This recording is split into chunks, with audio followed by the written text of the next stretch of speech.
નમસ્તે વિદ્યાર્થી મિત્રો અને વાલી મિત્રો. આવતીકાલથી એસએસસી અને એચએસસીની પરીક્ષાઓ શરૂ થવા જઈ રહી છે, જેમાં એચએસસી વિજ્ઞાન પ્રવાહમાં ભૌતિક વિજ્ઞાનનું પેપર છે. સ્વાભાવિક રીતે બોર્ડની પરીક્ષા હોય એટલે આપણને થોડું ટેન્શન આવે. સાથે સાથે થોડા ટેન્શનના લીધે તૈયારી પણ સારી થતી હોય છે.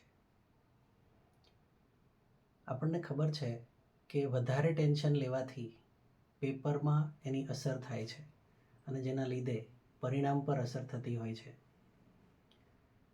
થોડી ઓછી તૈયારી હોય તો થોડું વધારે ટેન્શન આવતું હોય છે અને લાસ્ટ મિનિટ પર તેનું પ્રમાણ વધતું જતું હોય છે. ઘણીવાર તેના પરિણામે શું થાય કે પેપરમાં આપણે આવડતું હોય છતાંય લખતા પહેલાં બધું ભૂલી જતા હોઈએ છીએ.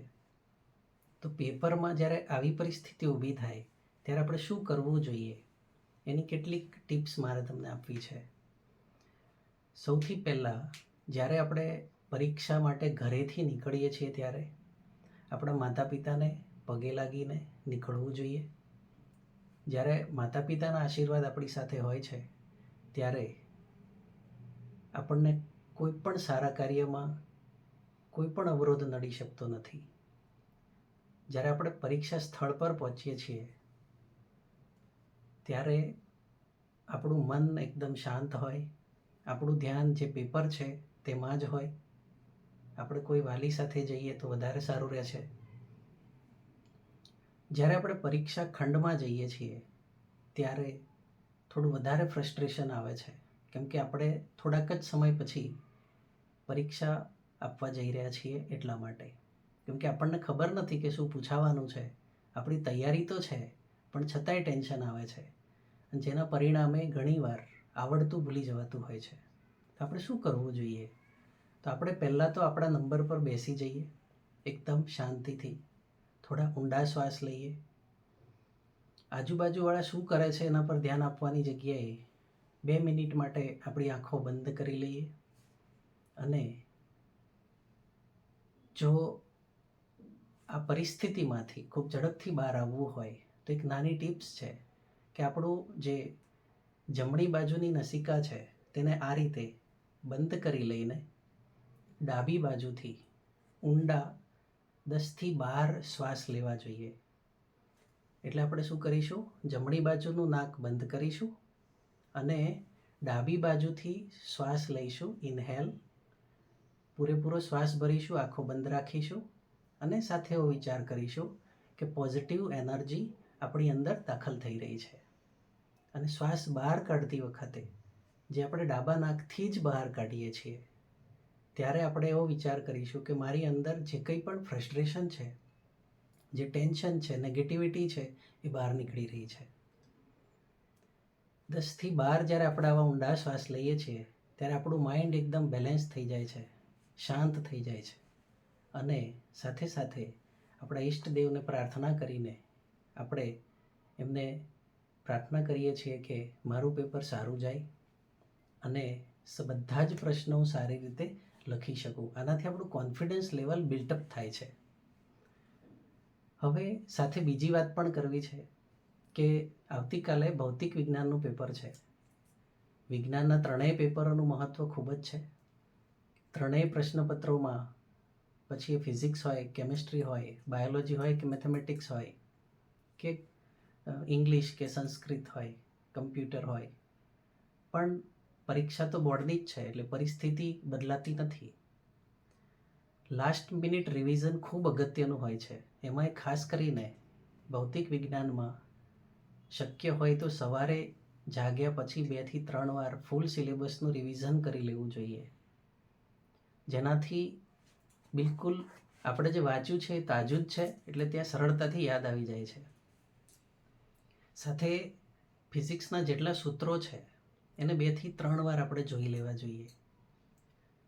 પેપરમાં જ્યારે આપણે લખીએ છીએ ત્યારે નવો વિભાગ નવા પેજથી શરૂ કરીએ છીએ. સાથે A, B, C એટલે 2 માર્ક્સ, 3 માર્ક્સ અને જે 4 માર્ક્સના પ્રશ્નો છે આમાંથી સૌથી સારા પ્રશ્નો આપણને કયા વિભાગમાંથી આવડે છે એ આપણે પહેલાં જોઈ લઈએ અને પછી એ વિભાગથી પેપર લખવાની શરૂઆત કરીએ છીએ. આ વાત થઈ બી વિભાગની. હવે એ વિભાગમાં તો માત્ર MCQ છે અને 50 MCQ છે. આપણને 1 કલાક 15 મિનિટ મળે છે. તો આપણે શું કરીશું? સૌથી પહેલાં 50માંથી જે MCQ આપણને સારામાં સારા આવડે છે તે MCQને પેપરમાં જ પેન્સિલથી ટીક કરી લઈએ અને OMRમાં પણ ટીક કરી લઈએ. ત્યારબાદ જે MCQ પર આપણને ડાઉટ છે, ગણવા પડે એવા છે, એના પર ધીમે ધીમે આપણે ફોકસ કરતા જઈએ અને જેમ જેમ તમે MCQ ગણતા જશો કોન્ફિડન્સ લેવલ બિલ્ટઅપ થતું જશે અને આપણે સારામાં સારી રીતે MCQ કરી શકીશું. એક સાથે બધા MCQને OMRમાં ટીક કરવાની જગ્યાએ આપણે થોડા થોડા MCQ ના જવાબો OMRમાં ટીક કરવા જોઈએ. એક બીજી બાબત પણ ધ્યાનમાં રાખવાની છે કે જે તે MCQનો જવાબ જે તે નંબર પર જ ટીક થાય, ક્રમ ના બદલાઈ જાય તેનું ધ્યાન રાખવું ખૂબ જરૂરી છે. OMRની બીજી ખાસિયત છે કે એમાં જો એકવાર આપણે જવાબને ટીક કરી લઈએ છીએ તો એ બદલી શકાતો નથી, એટલે ખૂબ સાવધાની રાખવાની જરૂર પડે છે. તો આ MCQની વાત થઈ. હવે ઓવરઓલ જ્યારે બી પાર્ટ પણ આપણે લખી રહીએ છીએ ત્યારે એક બીજી વાત પણ આપણે ધ્યાનમાં રાખવી પડશે કે સપોઝ બી વિભાગમાં 2 માર્કના પ્રશ્નો આપણે લખી રહ્યા છીએ અને 2 માર્કના પ્રશ્નોમાં આપણને આવડતા બધા પ્રશ્નો લખી દીધા, પણ હજુ મારે 2 પ્રશ્નો લખવા છે તો આપણે પ્રશ્ન જોઈ અને એના જવાબના પ્રમાણમાં જગ્યા છોડવાની છે, નહીં કે ગમે તેમ પેજ છોડી દેવાના છે. અને ત્યારબાદ છેલ્લે આપણે એ જવાબ લખીએ છીએ. જો આપણે એ જવાબ નથી લખતા તો ત્યાં આપણે લીટી મારી દેવી જોઈએ. ઘણીવાર એવું થાય કે આપણે જગ્યા જ નથી છોડી અને છેલ્લે સમય છે અને મારે એક વધારાનો જવાબ લખવો છે. તો શું કરવું? તો જે તે વિભાગ પૂરો થાય તે આપણે એક નોંધ મારીએ છીએ કે પ્રશ્ન નંબર આ પેજ ઉપર લખેલ છે. આ વિભાગનો આ પ્રશ્ન નંબર સપોઝ 2 માર્ક્સના એટલે કે એ વિભાગનો 5મો પ્રશ્ન જે તે પેજ નંબર 25 પર અથવા પેજ નંબર 22 પર લખેલ છે. આ રીતે નોંધ મારી દેવાની હોય છે. જ્યાં આપણે પેલો પ્રશ્ન લખીએ છીએ ત્યાં પણ વિભાગ અને પેજ લખી દઈએ છીએ. તો એનાથી તપાસવામાં સરળતા થાય છે અને આપણને નુકસાન થવાની સંભાવના ઘટી જાય છે. તો આ કેટલીક બાબતો હતી જે આપણે ધ્યાનમાં રાખવી જોઈતી હતી. સાથે એક્ઝામ્પલ્સ જ્યારે આપણે લખીએ છીએ ત્યારે ગણતરીમાં ખૂબ ધ્યાન રાખવાની જરૂર છે.